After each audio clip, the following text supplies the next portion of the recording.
Mes parents ont donné 100 000 $ à ma sœur pour une maison et ne m'ont rien donné d'autre que « tu es le raté ». Alors j'ai arrêté de les appeler. 2 ans plus tard, ma sœur est passée devant ma propriété en voiture et a appelé papa en hurlant « tu as besoin d'eux ». Ils ne peuvent pas oublier ce que j'ai fait ensuite. Je m'appelle Olivia et j'ai 30 ans. C'est l'histoire de ma famille. Un lopin de terre et comment j'ai appris que parfois, les racines les plus profondes poussent dans le sol le plus négligé. La nuit où mon monde s'est fissuré n'a pas été bruyante. Cela s'est produit dans le salon de mes parents, un espace si familier qu'il a rendu la trahison encore plus vive. Ma sœur Émilie était assise sur le canapé à côté de son mari, rayonnante. J'étais dans le fauteuil rigide dans le coin, celui que personne ne choisissait jamais. Mon père a fait glisser une enveloppe blanche sur la table basse. « Émilie » a-t-il dit, la voix pleine de fierté. « Ta mère et moi voulons t'aider à franchir la prochaine étape. » À l'intérieur se trouvait un chèque de 100 000 $. Le soupir de gratitude d'Émilie était parfait et entraîné. Ma mère s'est penchée pour lui serrer la main. Son sourire était si éclatant qu'il en était aveuglant. « Tu l'as mérité, Émilie. Tu mérites la maison de tes rêves. Tu as tout fait comme il faut. » Puis ses yeux m'ont trouvé dans mon coin. Le sourire n'a pas disparu, mais il s'est aminci pour devenir quelque chose de tranchant et de froid. De la pitié. C'était un regard que je connaissais mieux que mon propre reflet. « Olivia » a-t-elle dit, sa voix coupant la chaleur de la pièce. « Tu dois te concentrer sur la réalité. » Je suis restée silencieuse, mes mains serrées sur mes genoux. « Émilie a une carrière stable et un plan » a-t-elle poursuivi, exposant mes échecs comme s'il s'agissait de faits avérés. « Tu ne peux même pas garder un emploi. » Ces mots ignoraient les callosités sur mes mains et les années que j'avais passées à travailler 16 heures par jour pour une entreprise qui avait fini par faire faillite. Ils n'ont jamais vu l'effort, seulement le résultat. Un petit rire sec a échappé de mes lèvres. J'ai senti mes mains commencer à trembler, alors je les ai enfoncées profondément dans les poches de mon jean. Je me suis levé, un mouvement qui m'a semblé lent et lourd. « Félicitations, Émilie » ai-je dit d'une voix plus ferme que je ne l'espérais. « J'espère que tu trouveras la maison idéale. » Je suis sorti de la pièce sans me retourner. Je n'avais pas besoin de voir leur visage. Je pensais à mon terrain, ces 5 acres de broussailles sauvages que papa m'avait cédés par culpabilité, le qualifiant de lopin de terre inutile. Pour eux, c'était mon prix de consolation, un symbole de mon échec. En sortant dans l'air frais de la nuit, j'ai esquissé un vrai sourire, juste pour moi. Ils n'avaient aucune idée que cette terre sans valeur dont ils se moquaient était sur le point de devenir leur plus grand regret. Avant de vous raconter comment tout a basculé, aimez et abonnez-vous, et laissez un commentaire pour me dire d'où vous me regardez. J'ai grandi à Lexington, dans le Kentucky, dans une maison qui était toujours parfaitement propre et silencieusement tendue. Notre famille était un petit cirque à 3 pistes, et j'étais le numéro que personne ne payait pour voir. Mon père, Alan, dirigeait une entreprise de construction prospère. Il construisait des choses, des maisons robustes et fiables avec des fondations solides. C'était un homme qui comprenait les angles droits et les poutres de soutien solides, mais pas l'architecture fluide et désordonnée d'une fille qui n'entrait pas dans ses plans. Ma mère, Hélène, gérait la comptabilité de son entreprise. Elle était méticuleuse, organisée, et tout avait sa place dans son monde. Les bénéfices dans une colonne, les pertes dans une autre. Émilie, ma sœur aînée, était fermement installée dans la colonne des bénéfices. Elle était née 3 ans avant moi et, dès son arrivée, elle a été leur chef-d'œuvre. Elle avait la beauté classique de maman et la concentration affûtée de papa. À l'école, elle obtenait d'excellentes notes qui étaient scotchées sur le réfrigérateur, chacune d'elles étant un petit trophée. Ses certificats de tableau d'honneur étaient encadrés et suspendus dans le couloir. Lorsqu'elle a été couronnée reine du bal de promo, le journal local a publié une photo, et maman en a acheté 20 exemplaires. Émilie est allée dans une bonne université d'État, est devenue présidente de sa sororité et a épousé un banquier nommé Marc à 25 ans, pile à l'heure. Elle n'a jamais fait de faux pas, n'a jamais dépassé les limites. Elle était le reflet de tout ce que mes parents valorisaient, la sécurité, la prévisibilité et une réussite qui pouvait se mesurer et s'exposer. Puis il y avait moi, Olivia, l'enfant du milieu, celle qui vivait dans les espaces silencieux entre leurs éloges pour Émilie et leur indifférence générale envers mon jeune frère, qui restait la plupart du temps dans son coin avec ses jeux vidéo. Si Émilie était leur statue poli, j'étais le reste d'argile. Je n'étais pas une mauvaise enfant. Je n'étais juste pas comme eux. J'aimais creuser la terre plus que m'asseoir dans une salle de classe. Je trouvais des histoires dans la forme des nuages et les motifs des feuilles, des choses qui ne pouvaient pas être notées ni figurées sur un CV. Mes bulletins scolaires étaient un mélange de A en art et en anglais et de C en maths et en sciences. Elle a du potentiel. Si seulement elle s'appliquait, était le refrain habituel des enseignants. Mes parents comprenaient, elle ne fait pas assez d'efforts. Ils voyaient cela comme un choix, une forme de paresse. Quand j'ai remporté un prix régional pour un dessin au fusain d'un vieux chêne noueux, maman a souri poliment et a mis le certificat dans un tiroir de bureau. C'est gentil, ma chérie, avait-elle dit avant d'interroger Émilie sur sa prochaine collecte de fonds de sororité. Le tiroir était l'endroit où mes réussites allaient pour être oubliées. La véritable rupture s'est produite quand j'avais 19 ans. J'étais en 2e année d'université pour étudier l'horticulture, mais j'étouffais dans les amphithéâtres. Je voulais avoir les mains dans la terre. Je voyais un avenir pour moi, non pas en écrivant des mémoires sur les plantes, mais en les faisant réellement pousser. Alors, je suis venu vers eux avec un projet. Je voulais abandonner mes études et créer une petite entreprise d'aménagement paysager haut de gamme. J'avais tout planifié, un prêt commercial, un camion d'occasion, une liste de clients potentiels. Mon père m'a regardé par-dessus ses lunettes de lecture. Tu veux abandonner des études universitaires pour être jardinière? Le mot flottait dans l'air, lourd de sa désapprobation. C'est plus que ça, papa. C'est de la conception.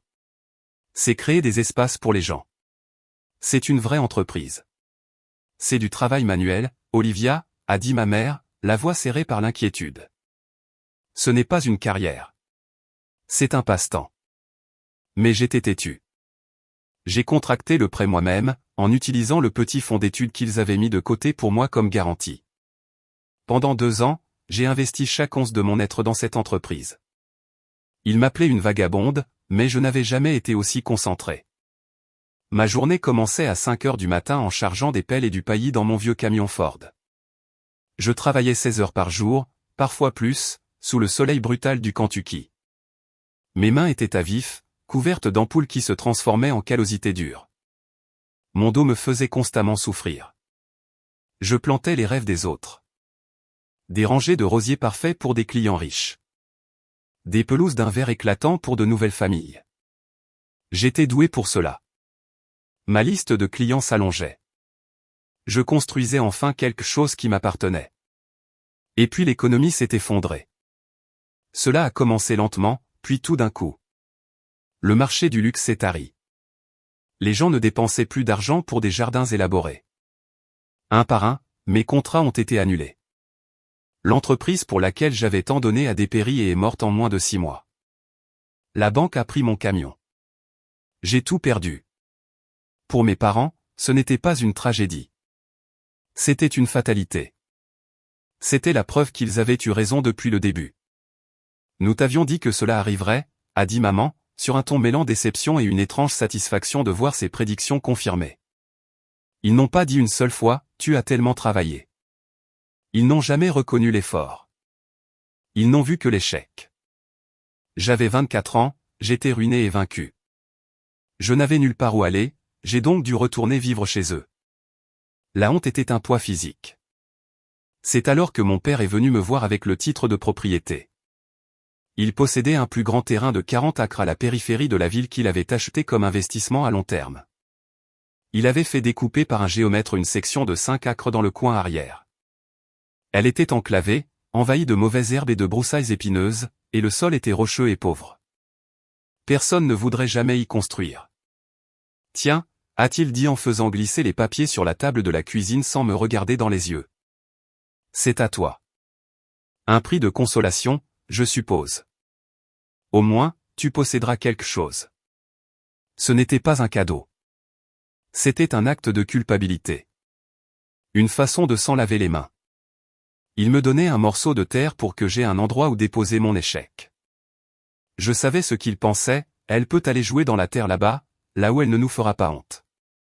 Je l'ai pris. J'ai acheté une caravane d'occasion délabrée avec le reste de mes économies et je l'ai fait remorquer sur la propriété. Mes parents étaient horrifiés. Tu vas vivre dans une boîte en métal sur un terrain de mauvaises herbes, s'est écriée maman. Qu'est-ce que les gens vont penser? Mais pour moi, c'était une échappatoire. Dormir dans cette caravane, entouré de ces 5 acres de terre qu'il considérait comme sans valeur, a été la première fois où j'ai eu l'impression de pouvoir respirer. Cette terre n'était pas un prix de consolation. C'était une page blanche. Et il n'avait aucune idée de l'histoire que j'allais y écrire. Il voyait une fille paresseuse et sans repère. Ce qu'ils n'ont jamais vu, ce qu'ils ont refusé de voir, c'était les journées de 16 heures, la sueur, la terre sous mes ongles et la graine tenace et résiliente d'un rêve qui avait été enterré mais qui n'était pas mort. Le point de rupture ne ressemblait pas du tout à une cassure. Il ressemblait plutôt à un verrou qui se refermait. Doucement et fermement, sur une porte que j'avais essayé de maintenir ouverte toute ma vie. Émilie et Marc ont finalisé l'achat de leur nouvelle maison dans un nouveau lotissement haut de gamme. C'était une immense demeure de style ferme moderne avec un bardage blanc et un porche enveloppant. C'était exactement le genre de maison que mes parents auraient conçu s'ils avaient dû concevoir une vie parfaite. J'en connaissais le moindre détail sans jamais y avoir mis les pieds, car ma mère en parlait depuis des semaines. La cuisine gastronomique, les comptoirs en marbre, la cour spacieuse qui était une toile vierge.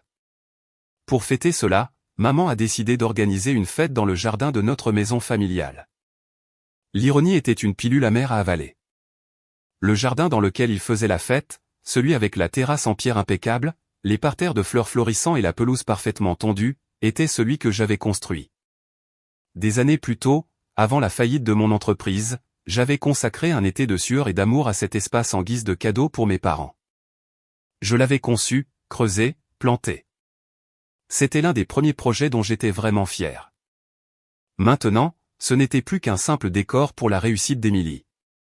J'ai entendu parler de la fête indirectement par une publication Facebook que ma tante avait partagée. C'était une photo des invitations imprimées, élégantes et florales, célébrant la nouvelle maison d'Émilie et Marc. Mon nom ne figurait pas sur la liste des invités. On ne m'en avait même pas parlé. Une partie de moi, la partie faible qui aspirait encore à leur approbation, voulait croire que ce n'était qu'un oubli, une erreur.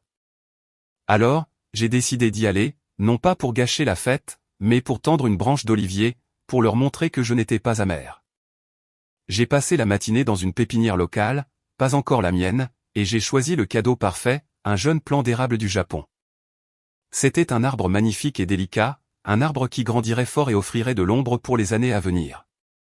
C'était une part de moi, une part du travail que j'aimais, et je me disais que peut-être, juste peut-être, il verrait l'intention derrière ce geste. Cet après-midi-là, je me suis rendu à la maison de mon enfance. Les voitures bordaient la rue, des berlines de luxe et des SUV appartenant aux amis de mes parents et aux nouveaux cercles aisés d'Émilie. Je pouvais entendre le son lointain d'une musique à cordes et de rires polis flottant par-dessus la clôture. Je me suis garé plus bas dans la rue et j'ai porté le petit arbre en pot dans mes bras. Il semblait plus lourd à chaque pas. Je ne suis pas passé par la barrière du jardin. Je suis monté par les marches de devant et j'ai sonné, me sentant comme une étrangère. Ma mère a ouvert, un verre de vin blanc à la main. Elle portait une magnifique robe florale et avait l'air radieuse, rouge d'excitation par le succès de la fête. Quand elle m'a vu, son sourire a faibli l'espace d'une seconde. La surprise a traversé son regard, suivi par autre chose. De l'agacement. « Olivia » a-t-elle dit dans un murmure bas et pressant. Elle a fait un pas sur le porche, bloquant partiellement l'entrée comme pour m'empêcher d'entrer. « Qu'est-ce que tu fais là ? » Je voulais juste déposer ceci pour Émilie, ai-je dit en lui montrant le jeune arbre. Un cadeau de crémaillère. Ses yeux ont fait l'aller-retour entre moi et l'arbre, puis par-dessus mon épaule vers la rue, comme si elle avait peur que quelqu'un me voie là. Des rires ont éclaté dans l'arrière-cour et la voix d'une femme a crié « Hélène, on a besoin de toi pour le toast ». Le visage de maman s'est crispé. Elle a regardé mes bottes de travail poussiéreuses et mon jean simple. Il n'avait pas pensé à m'habiller chic. Je venais de mon propre terrain, après une matinée passée à arracher de mauvaises herbes. J'étais moi-même, et je n'étais pas prête pour une fête. « Oh, ma chérie » a-t-elle chuchoté en se rapprochant. Sa voix était mielleuse de fausse compassion. « Je suis tellement désolé. J'aurais dû t'appeler. C'est vraiment réservé aux invités. C'est une journée de famille. » Réservé aux invités, journée de famille. Ces mots n'avaient aucun sens ensemble. J'étais de la famille. Mais à ce moment-là, debout sur le porche de la maison où j'avais grandi, j'ai parfaitement compris. Il y avait deux sortes de familles à ses yeux. Ceux qui avaient leur place à l'intérieur, à rire dans le jardin, et celles qui se tenaient dehors en portant un arbre. Je n'étais pas une invitée, mais je n'étais pas non plus la bienvenue. J'étais un embarras, un problème qu'elle ne voulait pas avoir à expliquer. Mon visage était brûlant. Je sentais le sang monter à mes joues, mais ma voix est restée calme quand j'ai parlé. Je vois. J'ai regardé derrière elle à travers la porte ouverte et j'ai aperçu Émilie dans le jardin. Elle captait toute l'attention, riant, une coupe de champagne à la main. Elle avait l'air heureuse. Elle avait l'air à sa place. Je vais juste lui laisser ça, ai-je dit, ma voix résonnant lointaine à mes propres oreilles. Ne sois pas idiote, a dit maman rapidement, se tournant déjà pour rentrer. Nous avons des paysagistes professionnels pour la nouvelle maison. Reprends-le avec toi. Elle m'a jeté un dernier regard fugace de pitié. On se parle plus tard, d'accord ? Elle a fermé la porte, me laissant seul sur le porche. Le verrou s'est refermé. Je suis resté là pendant une bonne minute, l'érable du Japon toujours dans mes bras. J'ai regardé ces feuilles rouges délicates, symbole de nouveau départ, un cadeau du cœur, qui venait d'être rejeté sans un second regard. Je n'ai pas pleuré. Je n'ai pas ressenti de colère. Je n'ai rien ressenti. Un vide profond là où se trouvaient autrefois l'espoir et la douleur. Ce fut le moment où j'ai enfin abandonné le combat. Le moment où j'ai arrêté d'essayer.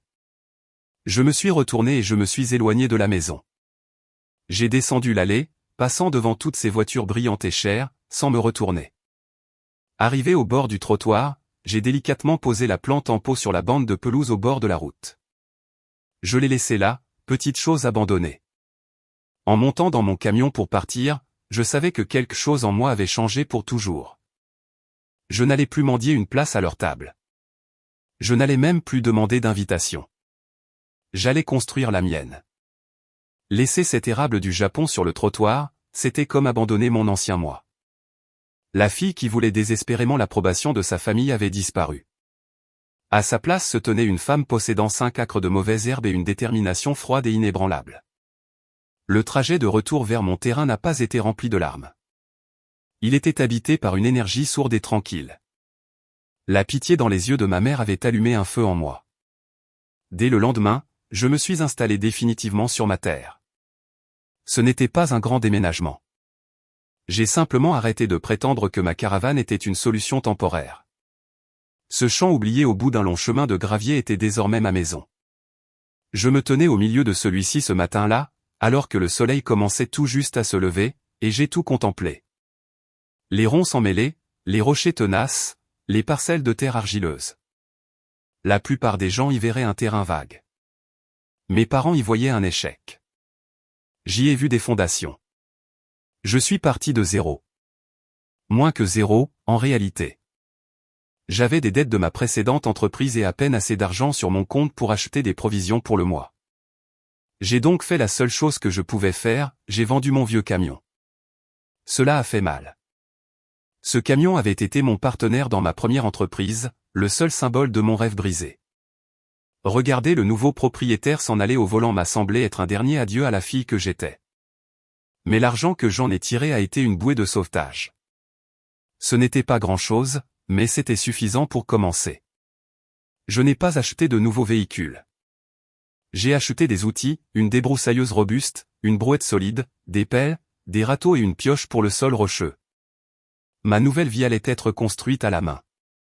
Pendant les premiers mois, mon monde s'est réduit à la taille de ces 5 acres. Mes journées étaient dictées par le soleil. Je me levais avant l'aube, mes mains enveloppées dans d'épais gants de cuir, et je travaillais jusqu'à ce que mes muscles hurlaient que le ciel devienne violet. J'ai commencé dans un coin et j'ai entrepris de débroussailler. C'était un travail physique brutal. Les épines déchiraient mes vêtements et ma peau. J'ai déterré des pierres de la taille de pastèque, n'utilisant qu'une pelle et un effet de levier pour les extraire de la terre. Mon dos était une douleur sourde et constante. Mes mains étaient un désastre d'ampoules et de coupures. Certains soirs, je m'asseyais sur les marches de ma caravane, trop fatigué pour cuisiner, et je regardais le petit lopin de terre défriché. C'était un spectacle pathétique, un minuscule carré marron dans un océan de broussailles vertes et grises. Mais c'était à moi. Chaque centimètre carré avait été gagné à la sueur de mon front. Les voisins, les rares qui vivaient le long de cette longue route de campagne, s'arrêtaient parfois. Ils s'appuyaient contre leur camionnette, une curiosité polie sur le visage. « Qu'est-ce que vous prévoyez de faire de tout ça, jeune demoiselle ?» m'a demandé un vieux fermier, les yeux balayant le chaos de ma propriété. « J'ouvre une pépinière, lui ai-je dit, la voix ferme malgré l'épuisement. Pour les plantes indigènes, des choses qui sont faites pour pousser ici. » Il a hoché la tête lentement, un sourire au coin des lèvres. C'était un sourire bienveillant, mais plein de doutes. « Eh bien, bonne chance à vous, disait-il avant de repartir. Personne ne me croyait. Pour eux, je n'étais qu'une fille vivant dans une caravane et s'amusant dans la terre. Leur scepticisme a été comme de l'essence sur le feu qui brûlait en moi. Je me remettais au travail avec une détermination renouvelée. Je vous montrerai. Je vous montrerai à tous. La première année a été consacrée au défrichage. La deuxième année a été celle de la construction. Une fois le terrain dégagé, j'ai pris mes derniers sous et je les ai investis dans les fondations de ma nouvelle entreprise. J'ai acheté les matériaux pour une petite serre, une simple structure avec une bâche en plastique. Je l'ai assemblée moi-même, en suivant les instructions comme un texte sacré. Quand j'ai eu fini, je me suis tenu à l'intérieur de cet espace humide et réchauffé par le soleil, et cela m'a fait l'effet d'une cathédrale.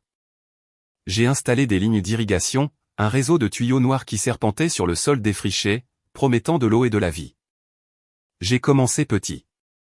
Je me suis concentré sur les plantes indigènes du Kentucky, la bergamote sauvage, l'échinacée pourpre, le patoire bleu, des plantes résistantes qui appartenaient à ce sol, capables de prospérer dans des conditions difficiles. J'ai récolté des graines, multiplié des boutures et choyé de minuscules semis dans ma serre. Mes premiers clients n'étaient pas de riches propriétaires. C'étaient des paysagistes locaux qui commençaient à recevoir des demandes pour des jardins plus durables et nécessitant peu d'entretien. Je leur vendais mes plantes sur une table pliante au bout de mon allée de gravier. Mes prix étaient bas, mais mes plantes étaient vigoureuses et saines. Le premier paysagiste qui m'a acheté des plantes, un dénommé Dave, est revenu une semaine plus tard. « Ces échinacées que tu m'as vendues sont les plus belles que j'ai jamais vues, » a-t-il dit. « Qu'est-ce que tu as d'autre ?» Le bouche-à-oreille a commencé à faire son effet. À la fin de la deuxième année, j'avais des contrats avec 3 entreprises de paysage locales. J'ai dû construire une deuxième serre plus grande pour répondre à la demande. À la 3e année, je n'étais plus simplement une fille qui s'amusait dans la terre. J'avais un nom, Olivia's Root and Restoration, les racines et la restauration d'Olivia. Je ne vendais pas seulement des plantes. Je vendais une philosophie. Je restaurais un petit morceau du monde naturel qui avait été oublié. Un soir, je me suis tenu au même endroit que 3 ans plus tôt, contemplant ma terre. Mais ce n'était plus un terrain vague. C'était un quadrillage de verdure prospère et organisé. Les serres bourdonnaient au son des ventilateurs. Le système d'irrigation sifflait doucement, distribuant de l'eau à des milliers d'êtres vivants en pleine croissance. Ma terre, celle que mon père avait qualifiée de sans valeur et que ma mère considérait comme le symbole de mon échec, fleurissait. Elle était vivante, et elle m'avait ramené à la vie avec elle. Le succès a une odeur. Ce n'est pas le parfum sucré des fleurs. C'est l'odeur vive et indéniable de l'indépendance. Et ma famille, absente depuis 3 ans, a commencé à la sentir portée par le vent. Les visites ont commencé subtilement. Elles étaient présentées comme des passages fortuits et décontractés. Ma mère a été la première. Elle s'est engagée dans ma longue allée de gravier un après-midi au volant de sa Lexus impeccable, soulevant un nuage de poussière derrière elle. Elle est sortie de la voiture en tenant un sac de course. « J'étais juste au magasin et j'ai pensé à toi », a-t-elle dit, en évitant de regarder les serres tentaculaires et les rangées de parterres de plantes bien alignées. Ses yeux ont balayé ma caravane, le Porsche proprement balayé, la simple chaise en bois que je m'étais fabriquée. Son visage affichait un masque d'inquiétude polie. « Est-ce que tu te nourris correctement ici, Olivia ? » « Je vais bien, maman. J'ai un potager, » ai-je dit en désignant la petite parcelle de légumes que j'avais cultivée près de ma caravane. Je n'ai besoin de rien. Les courses étaient une excuse, un cheval de Troie pour venir scruter mon activité.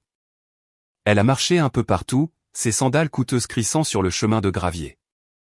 Elle a jeté un coup d'œil dans une serre, son expression indéchiffrable. « C'est beaucoup de travail », a-t-elle fini par dire, comme s'il s'agissait d'une révélation. Elle n'a pas fait de compliments. Elle n'a pas critiqué non plus. Elle l'a simplement observé comme un scientifique étudiant un étrange spécimen. Elle est repartie après 10 minutes, laissant le sac de provisions intact sur mon porche. La visite de mon père a été encore plus révélatrice. Il n'est pas entré sur la propriété. J'ai seulement vu son camion rouler lentement sur la route principale un samedi, puis à nouveau le samedi suivant. Il était curieux du projet. Comme il l'a dit plus tard à ma tante, c'était un constructeur. Il comprenait l'échelle d'un projet, la main-d'œuvre et le profit.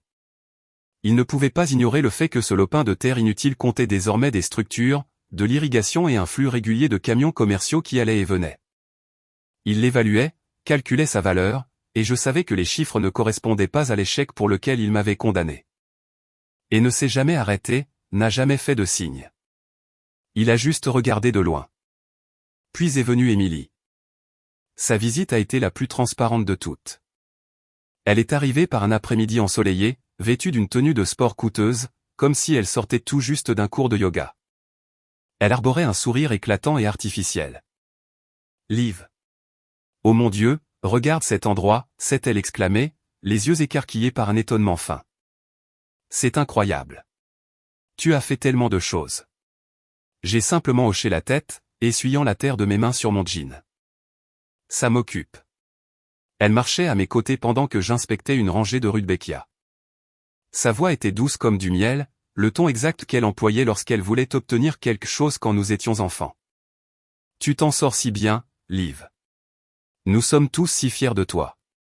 Je me suis arrêté et je l'ai regardé. Nous sommes tous si fiers de toi. Ces mots sonnaient creux, une monnaie de singe avec laquelle elle tentait de racheter sa place auprès de moi. Il n'était pas fier quand je dégageais les rochers à la main. Il n'était pas fier quand je vivais de haricots en boîte dans ma caravane. Leur fierté était un développement récent, qui coïncidait directement avec ma réussite. Marc et moi discutions, a-t-elle poursuivi, en arrivant à la véritable raison de sa visite. Notre jardin est tellement ennuyeux, et les paysagistes à qui nous avons parlé manquent tellement d'inspiration. Nous nous sommes dit, qui de mieux pour nous aider que ma talentueuse sœur ? Peut-être que tu pourrais nous aider à réaménager notre jardin. C'était un test, une façon de voir si j'étais toujours la même Olivia d'autrefois, celle qui laissait tout tomber pour une miette de leur approbation. Elle m'offrait une chance de travailler enfin sur sa maison parfaite, d'être admise dans ce monde dont j'avais été exclu. Je l'ai regardée, ses ongles propres et son sourire sans effort. J'ai pensé à la fête de jardin. J'ai pensé à l'érable du Japon abandonné sur le bord de la route.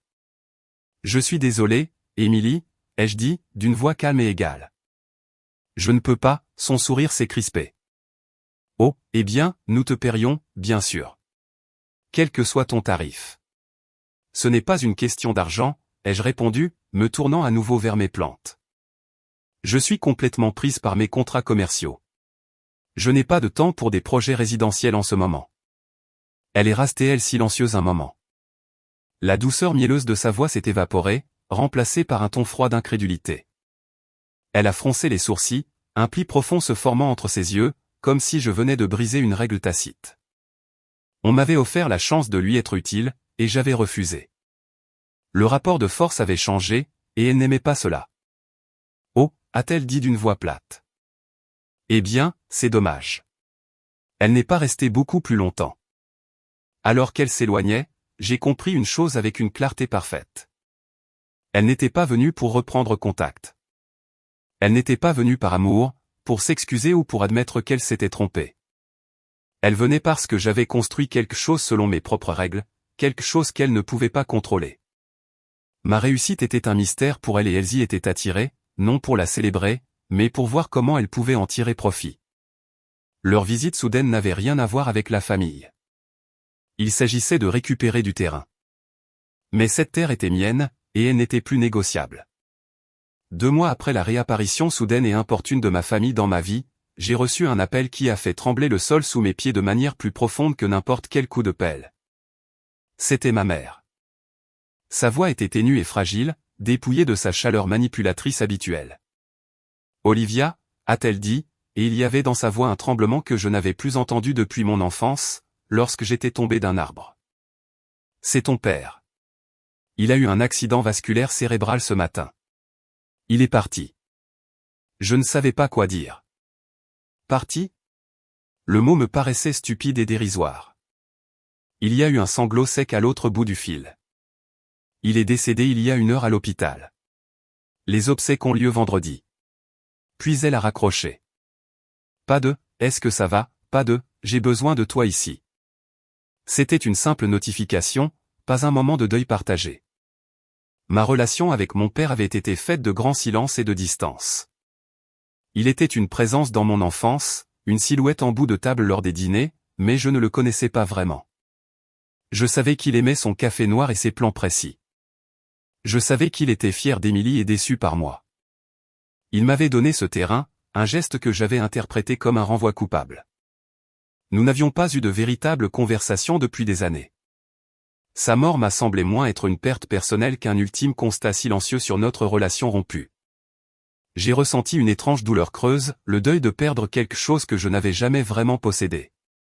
L'enterrement fut un flou de costumes noirs, de chuchotements étouffés et d'odeurs écœurantes de lys. Je me tenais à l'arrière, séparé de ma mère et d'Émilie qui formaient à l'avant un bloc de douleur uni et impénétrable. Elles acceptaient les condoléances avec une grâce bien rodée. Les gens me regardaient avec des expressions de pitié, cette même pitié que ma mère avait perfectionnée au fil des ans. Ils voyaient la fille qui vivait dans une caravane, celle qui n'était pas à sa place. J'avais l'impression d'être une étrangère regardant un film sur une famille que je reconnaissais à peine. 1 semaine plus tard, j'ai reçu l'appel d'un dénommé Monsieur Green. Il s'est présenté comme l'avocat de mon père et a demandé ma présence pour la lecture du testament. Il s'est montré ferme et formel, précisant que ma présence n'était pas optionnelle. J'ai pris la route vers la ville jusqu'à un cabinet d'avocats situé dans un grand immeuble de verre qui me semblait à des années-lumière de mes serres et de mes chemins de gravier. La salle de réunion était froide et silencieuse, faite d'acajou poli, de chaises en cuir, avec une fenêtre donnant sur une ville dont je ne me sentais plus faire partie. Ma mère était là, le visage pâle et fatigué. Émilie était assise à côté d'elle, lui tenant la main, affichant une expression d'une gravité solennelle. Mon frère, toujours aussi silencieux, était assis de l'autre côté de la table, les yeux fixés sur son téléphone. Ils m'ont tous regardé quand je suis entré, une pointe de surprise dans les yeux, comme s'ils ne s'étaient pas attendus à ce que je vienne vraiment. Je me suis assise seule, laissant une chaise vide entre nous. Monsieur Green était un homme plus âgé, avec des yeux bienveillants et une attitude très pragmatique. Il a ajusté ses lunettes et a ouvert un dossier épais. Nous sommes réunis aujourd'hui pour exécuter les dernières volontés et le testament d'Alan Walker, a-t-il commencé d'une voix calme et professionnelle. Il a passé en revue les détails préliminaires, les actifs, les comptes, de petits legs à des parents éloignés. Ma mère et Émilie écoutaient attentivement, le corps penché en avant. Pour ma part, je me contentais de regarder par la fenêtre, observant les nuages. Je n'attendais rien. Mon père m'avait donné mon prix de consolation des années auparavant. J'étais la par pure formalité. À mon fils, Jacob, a lu Monsieur Green. Je laisse la somme de $50 000 à utiliser comme bon lui semble. Mon frère a levé les yeux de son téléphone, une lueur de surprise sur le visage, avant de hocher la tête et de se replonger dans son écran. À ma fille bien-aimée, Émilie, a-t-il poursuivi et j'ai senti ma sœur se redresser sur sa chaise. Je laisse la somme de $20 000 ainsi que les bijoux de sa mère, dont elle héritera au décès de celle-ci. Un hoquet de stupeur sonore a échappé à Émilie. $20 000, a-t-elle chuchoté, la voix serrée par l'incrédulité. Elle a regardé ma mère, qui semblait tout aussi choquée. Ça ne peut pas être exact. L'entreprise de papa à elle seule vaut des millions. Monsieur Green n'a pas levé les yeux de son papier. Il a continué calmement, la majorité des parts de Walker Construction ont été transférées dans une fiducie au bénéfice de votre mère, Hélène, il y a 5 ans. Ce testament ne concerne que les actifs personnels d'Alan. Maman s'est détendue un peu, mais Émilie restait crispée. $20 000, c'était une insulte pour elle. Ce n'était qu'un tiers de ce qu'il lui avait donné pour sa maison. L'air dans la pièce était lourd de son indignation. Puis Monsieur Green a de nouveau ajusté ses lunettes et m'a regardé directement. Et à ma fille Olivia. J'ai senti ma mère et ma sœur tourner la tête pour me fixer. Je pouvais sentir la chaleur de leur regard. Le testament stipule, a dit l'avocat d'une voix claire et délibérée, je confirme que la parcelle de terre de 5 acres désignée sous le nom de l'O7B lui appartient de plein droit, comme cela a été cédé précédemment. De plus, je lui lègue le reste de la propriété désignée sous le nom de l'O7, comprenant les 35 acres attenants, y compris la structure résidentielle principale et toutes les dépendances qui s'y trouvent. Silence. Un silence lourd et étouffant qui m'écrasait de tous côtés. J'essayais d'assimiler les mots, les 35 acres attenants, la structure résidentielle principale, leur maison. Ils me donnaient le terrain sur lequel reposait leur maison. Tout. 40 acres au total. Émilie la première a rompu le silence. Sa voix n'était qu'un cri aigu et étranglé. Quoi? C'est impossible. C'est notre maison. Elle n'habite même pas dans ce quartier. Ma mère semblait avoir reçu un coup en plein estomac lui coupant le souffle. Son visage, déjà pâle, est devenu d'une blancheur spectrale.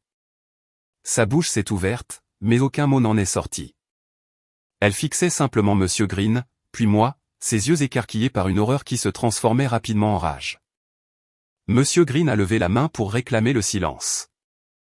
Il a regardé Émilie avec une expression patiente et imperturbable. Votre père a modifié le titre de propriété dans le testament l'année dernière. Tout est parfaitement légal et a été vérifié. Il a ensuite posé à nouveau les yeux sur la page et a continué sa lecture, sa voix comblant le silence stupéfait. Il a inclus une note personnelle qui doit être lue maintenant. L'avocat s'est raclé la gorge, il a écrit, je cite. Émilie a reçu tous les avantages, et elle en a fait bon usage. Mais Olivia n'a reçu rien d'autre qu'un lopin de terre, et elle a construit quelque chose à partir de rien. Elle saura quoi en faire. Les mots sont tombés au milieu de la pièce comme une pierre jetée dans une eau calme. Elle a construit quelque chose à partir de rien. C'était la reconnaissance que j'avais espérée toute ma vie. C'était la validation des journées de 16 heures, des ampoules, de la sueur, du combat, et cela venait de la seule personne dont je n'aurais jamais pensé qu'elle le verrait. C'était un murmure de fierté posthume de la part d'un homme resté silencieux si longtemps. J'ai regardé ma mère et ma sœur. Leur choc s'était maintenant totalement transformé en une fureur incandescente. Émilie secouait la tête en murmurant « Non, non, non ». Les yeux de ma mère étaient fixés sur moi, et son regard était terrifiant. C'était le regard de quelqu'un dont le monde entier, dont tout le sens de l'ordre et de la justice, venait d'être réduit en cendres. Je ne me sentais pas triomphante. Je ne me sentais pas heureuse. J'ai ressenti un profond bouleversement intérieur. Mon père, par son dernier geste, avait fait bien plus que me donner de la terre. Il m'avait accordé la seule chose que ma mère et ma sœur m'avaient toujours refusée, la reconnaissance. Il m'avait vu, et ce faisant, il m'avait transmis tout le pouvoir. La fille sans valeur, celle qu'on avait oubliée, possédait désormais le sol sous leurs pieds. Les jours qui ont suivi la lecture du testament ont été d'un calme déconcertant. C'était le silence avant la tempête. Je suis retourné à ma pépinière, retrouvant le rythme familier de l'arrosage des semis et de la gestion des commandes. La terre sous mes pieds me semblait différente, plus solide. Tout cela était à moi désormais. Le poids et l'émerveillement de cette situation étaient immenses. Je parcourais le périmètre de mes 5 acres d'origine et contemplais les collines vallonnées et les bosquets d'arbres qui m'appartenaient maintenant. Je pouvais voir au loin le toit de la maison de mon enfance, un endroit qui, chose impensable, était désormais ma propriété. J'ai évité leurs appels pendant 3 jours. J'avais besoin de ce silence pour laisser infuser les dernières paroles de mon père. Elle a construit quelque chose à partir de rien. C'était un bouclier, une fondation, une vérité tranquille sur laquelle je pouvais m'appuyer lorsque la tempête inévitable éclaterait. Et elle a éclaté le 4e jour. Mon téléphone a sonné, c'était ma mère. J'ai failli le laisser sonner, mais je savais que je ne pourrais pas repousser l'échéance indéfiniment. J'ai répondu d'une voix calme, « Allô ? Olivia, ma chérie. » Son ton était sirupeux, lourd, mielleux et totalement faux. C'était la voix qu'elle prenait lorsqu'elle voulait obtenir quelque chose, une douceur transformée en arme qui me crispait toujours les nerfs. « Je suis si contente de te joindre. J'ai été si inquiète. »« Je vais bien, maman, » ai-je dit, en gardant une voix neutre. « Bien, bien, » a-t-elle dit un peu trop vite. « Écoute, ma chérie, au sujet du testament. Ton père n'était plus lui-même vers la fin, il était confus. Tout cela n'est qu'une terrible, terrible erreur. » Je suis restée silencieuse. Je l'ai laissée parler, sachant que si je ne lui donnais rien, elle finirait par tout révéler. Tu sais, ma chérie, a-t-elle roucoulé. Tu n'as pas besoin de toute cette propriété. C'est une telle charge. Toutes ces taxes, l'entretien de la maison. C'est trop lourd à gérer pour une fille seule comme toi. Nous pourrions nous en occuper pour toi. Nous pourrions la gérer, la garder dans la famille, comme ton père l'aurait voulu. Comme ton père l'aurait voulu. Le mensonge était si flagrant, si irrespectueux envers les mots mêmes qu'il avait laissés que j'ai failli rire. Elle essayait d'effacer sa dernière action, de la réécrire pour l'adapter à sa propre version de l'histoire. Elle ne voulait pas la gérer pour moi. Elle voulait la récupérer. Elle voulait restaurer l'ordre ancien où elle détenait tous les biens et où je n'avais rien. Je vais y réfléchir, ai-je dit, ces mots ayant un goût de cendre dans ma bouche. C'était un mensonge, mais c'était le seul moyen de mettre fin à la conversation. Fais cela, ma chérie, a-t-elle dit, sa voix débordante de soulagement. Nous sommes une famille. Nous allons trouver une solution. Elle a raccroché, et je suis resté là un long moment, à contempler l'empire que j'avais bâti. Elle n'avait toujours pas compris. Elle pensait encore que j'étais la même fille qui ferait n'importe quoi pour une miette de son approbation. 1 heure plus tard, mon téléphone a vibré pour m'annoncer un SMS. Il venait d'Émilie. Son approche était différente, mort directe, mais tout aussi insultante. Liv, maman m'a dit qu'elle t'avait parlé. Ne rendons pas les choses difficiles. Nous savons que tu ne veux pas de la maison. Marc et moi en avons discuté et nous sommes prêts à te payer la juste valeur marchande pour les 35 acres, 300 000 $. C'est plus que ce que tu obtiendrais de n'importe qui d'autre pour cette terre. S'il te plaît, ne complique pas les choses pour maman. J'ai fixé le message. 300 000 $ pour 35 acres de terre de premier choix dans le Kentucky et une maison sur mesure de 4000 pieds carrés. Ce n'était pas une offre équitable. C'était une plaisanterie. C'était ce qu'elle pensait que je valais. Elle pensait que j'étais si stupide, si désespéré d'avoir de l'argent que je me jetterais sur le premier montant qu'elle me proposerait. S'il te plaît, ne complique pas les choses pour maman. La manipulation classique, me positionnant en agresseuse, en faiseuse de troubles, simplement parce que j'existais et que je détenais ce qui me revenait de droit. Je n'ai pas répondu. J'ai mis mon téléphone sur silencieux et je suis allé travailler. J'ai passé le reste de la journée à rempoter de jeunes chênes, les mains plongées dans cette terre riche et sombre. Le travail physique me ressourçait. À chaque arbre que j'instais dans un nouveau pot, je sentais ma détermination se renforcer. Elle voyait de la terre et de l'argent. Elle voyait des actifs à contrôler. Elle ne voyait pas ce que mon père avait vu. Elle ne voyait pas les années de travail, la vision. Elle ne me voyait pas. Ce soir-là, je me suis assise à la petite table de ma cuisine avec l'épais paquet de documents que M. Green m'avait remis. J'ai décidé de lire moi-même chaque page du testament et des titres de propriété. Je voulais tout comprendre, connaître ma position sous tous les angles. C'était dense en jargon juridique, mais j'ai pris mon temps pour chercher les termes que je ne comprenais pas. Et c'est là que je l'ai trouvé. C'était une page unique, un avenant au transfert de propriété que mon père avait signé et fait authentifier par un notaire seulement 6 mois avant sa mort. C'était une clause courte et simple nichée au milieu de paragraphes de langage juridique. Mes yeux l'ont parcouru une fois, puis deux. Je l'ai lu à haute voix pour moi-même, ma voix n'étant qu'un murmure dans le silence de ma caravane. La propriété composée des lots 7 et 7B dans sa totalité ne peut être vendue, transférée ou subdivisée à aucun membre direct de la famille, y compris conjoint, enfant ou leur conjoint, au cours des 5 premières années suivant l'exécution de ce testament. Je me suis adossé à ma chaise, les papiers tremblant légèrement entre mes mains. Un lent sourire s'est dessiné sur mon visage. Ce n'était pas un sourire de victoire ou de triomphe. C'était un sourire d'admiration. Mon père avait su. Il avait connu sa famille. Il avait anticipé chacun de leurs mouvements. Il savait qu'elles essaieraient de faire pression sur moi, de me racheter mes parts, de me manipuler pour me faire abandonner le terrain. Il avait vu leur cupidité et leur sentiment de supériorité. Et il avait construit une forteresse autour de moi pour m'en protéger. Il ne m'avait pas seulement donné la terre.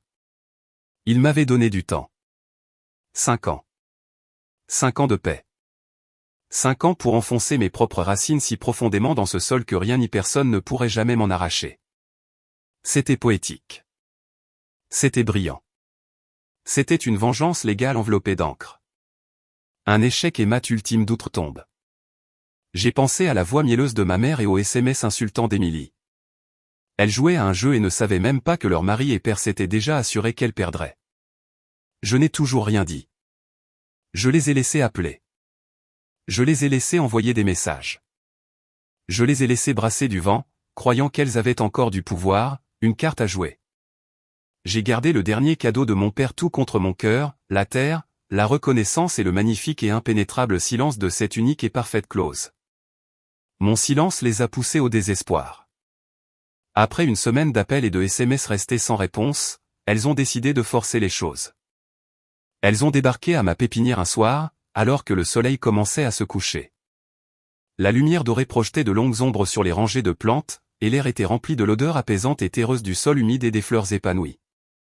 C'était mon moment préféré de la journée, un moment de satisfaction tranquille. Leur arrivée a tout brisé. La Lexus de ma mère est descendue en crissant dans l'allée de gravier beaucoup trop vite, projetant des pierres.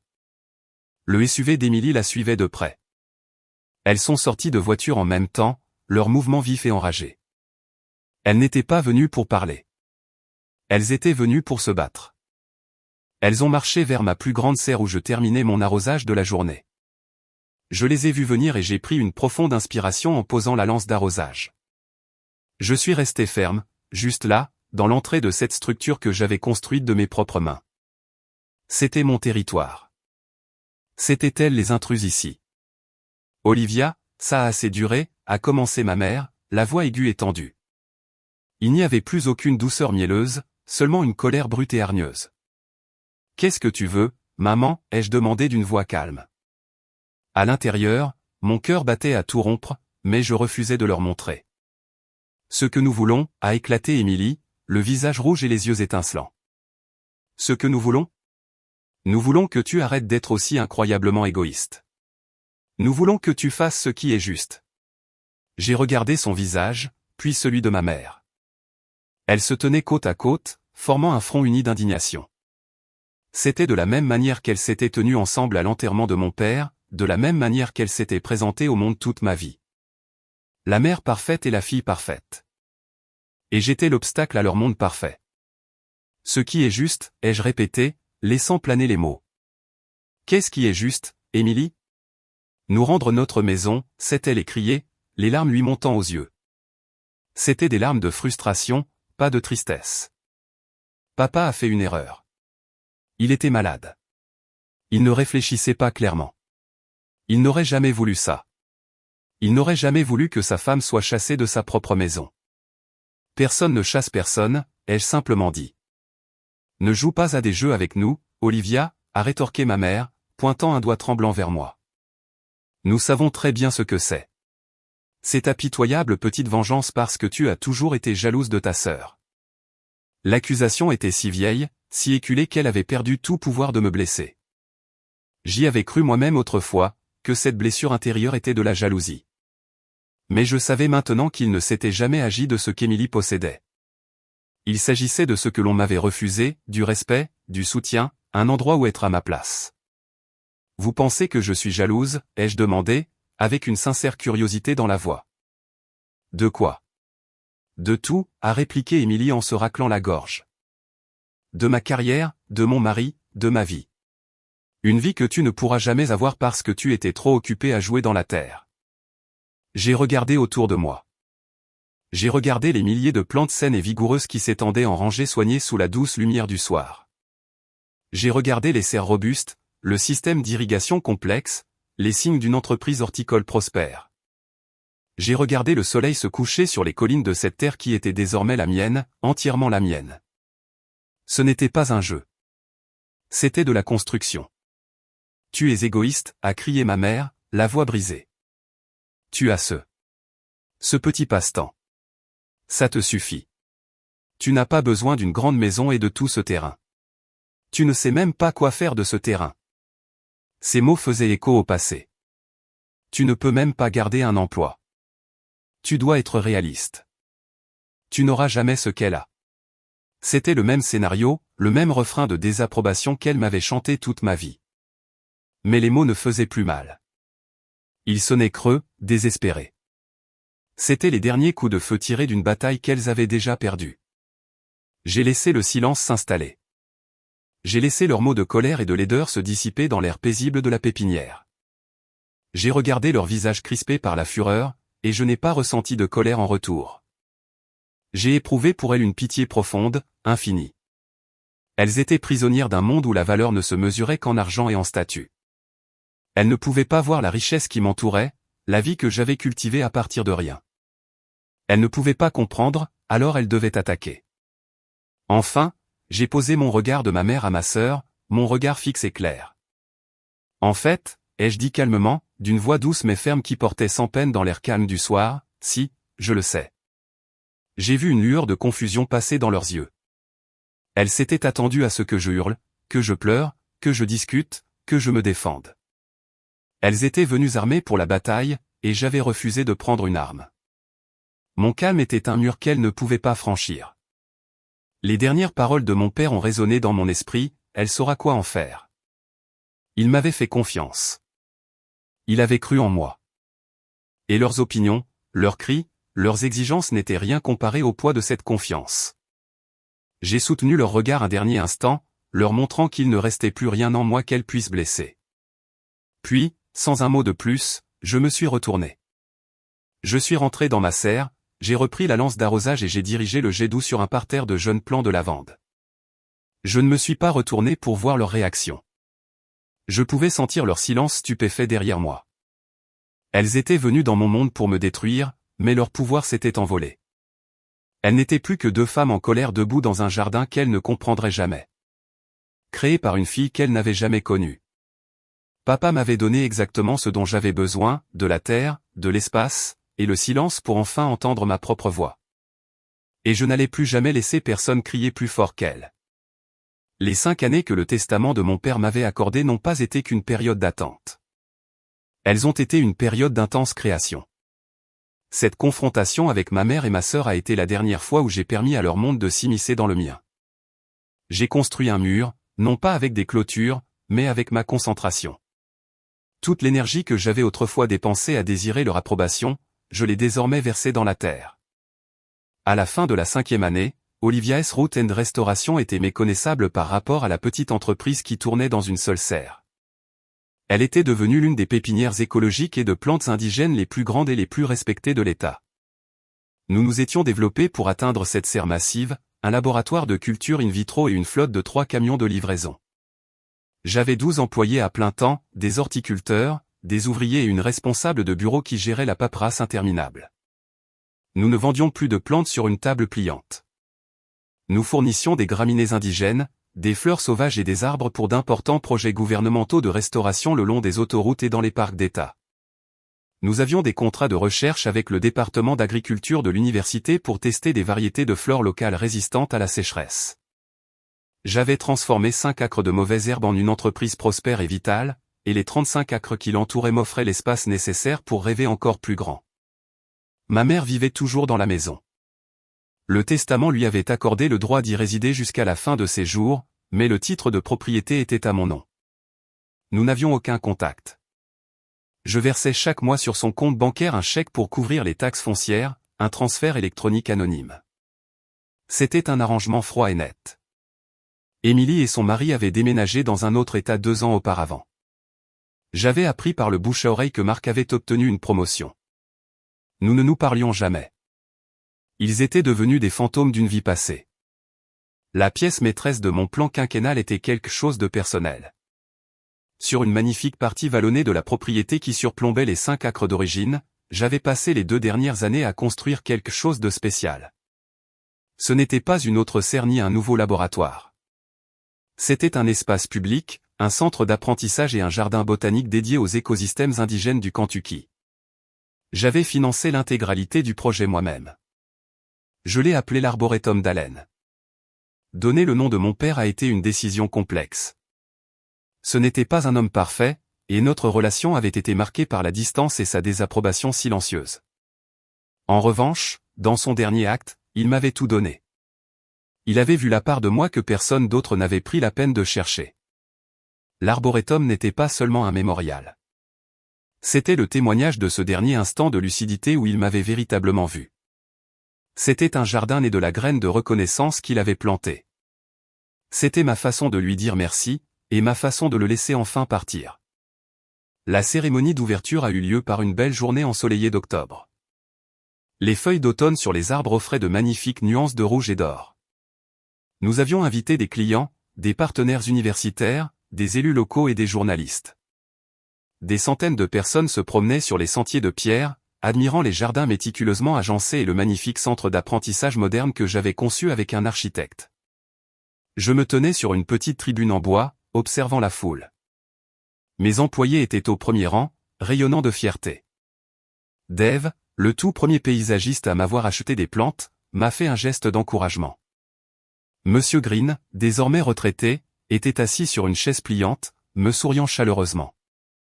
C'était ma famille maintenant, celle que j'avais bâtie, et non celle dans laquelle j'étais né. J'ai prononcé un court discours sur l'importance des plantes indigènes, sur la restauration de notre environnement local, sur la mission éducative de l'arboretum. J'ai remercié mon équipe, mes clients et la communauté pour leur soutien. Alors que je terminais, une jeune journaliste d'un magazine régional a levé la main pour poser une question. La foule s'est tue. La question était personnelle, mais sont-on restés respectueux? Je pouvais sentir des dizaines de paires d'yeux fixés sur moi, toutes curieuses. C'était le moment de raconter mon histoire, de dévoiler le drame familial, de me poser publiquement en victime. L'ancienne Olivia l'aurait peut-être fait, mais je n'étais plus cette personne. Je n'avais pas besoin de leur honte pour valider mon succès. J'ai souri, d'un sourire calme et sincère. J'ai regardé au-delà de la journaliste, vers la ligne de toit lointaine de la maison de ma mère, à peine visible à travers les arbres.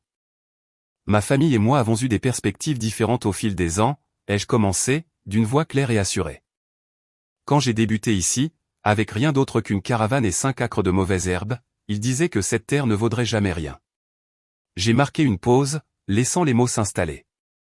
J'ai ensuite regardé à nouveau la foule, les magnifiques jardins, les visages de mon équipe. Je suppose que nous mesurions simplement la valeur différemment. Un murmure a parcouru la foule, un bruit d'approbation et de respect. C'était la vérité.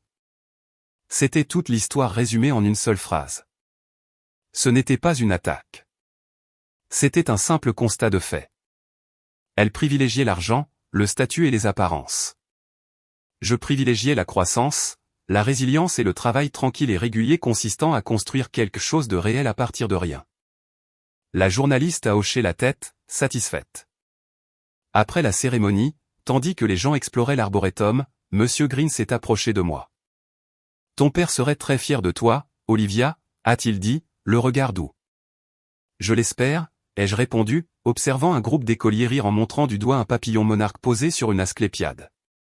À cet instant, debout au milieu du jardin qui portait son nom, j'y ai enfin cru. Un soir, bien après que la foule de la cérémonie d'ouverture fut rentrée chez elle, j'ai parcouru seul la limite de ma propriété.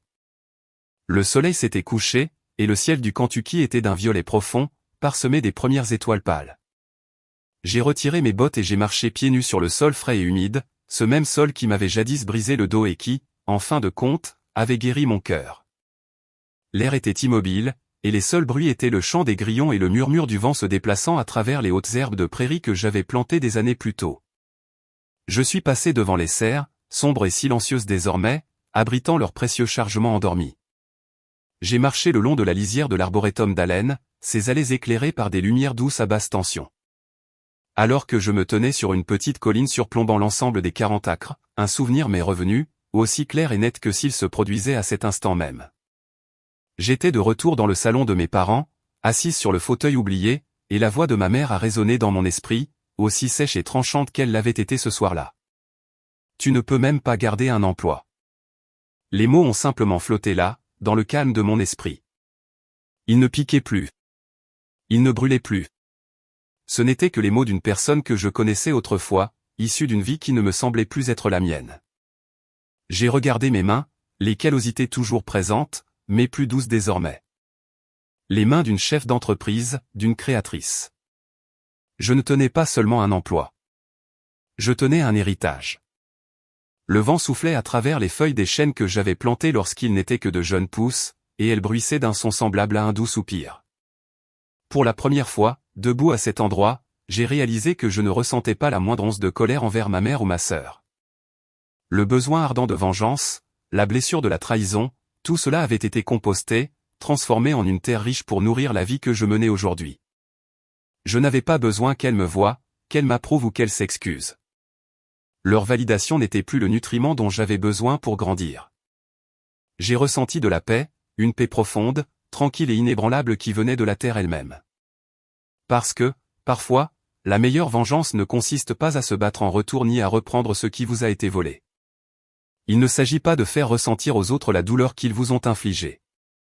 Il s'agit de laisser la terre recouvrir la blessure. Il s'agit de cultiver son propre jardin avec tant de soin que les cicatrices finissent par faire partie du paysage, dissimulées sous un foisonnement de fleurs sauvages. Il s'agit de bâtir une vie si belle et si forte que les voix du passé ne sont plus rien d'autre que le bruissement de feuilles mortes. Il s'agit de fleurir malgré tout.